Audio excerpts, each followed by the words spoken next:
Accomplir quoi que ce soit d'une manière nouvelle et meilleure, c'est cela être dynamique. Faire pousser 2 grains de blé où n'en venait qu'un auparavant, créer une affaire florissante qui rend service au public et fait travailler autrui, c'est être dynamique, de même que composer de la belle musique, écrire des poèmes, peindre ou sculpter des œuvres de valeur, faire une découverte utile.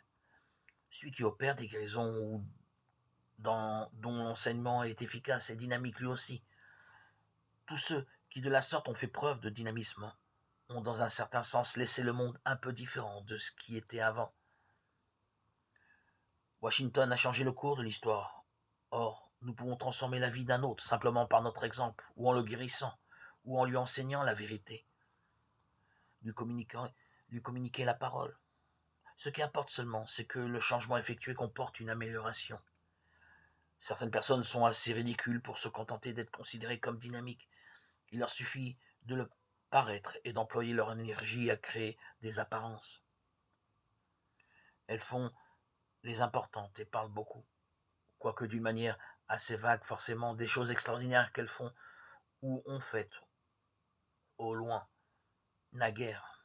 Elles sont portées à donner de grands noms aux petites choses, et tout cela n'est en somme qu'une forme subtile du bluff. C'est le contraire du dynamisme. Le secret d'une personnalité dynamique consiste à être certaine que Dieu œuvre par son intermédiaire, quelles que soient ses occupations, à le servir avant tout, à être aussi sincère, aussi positif et utile qu'elle en est capable.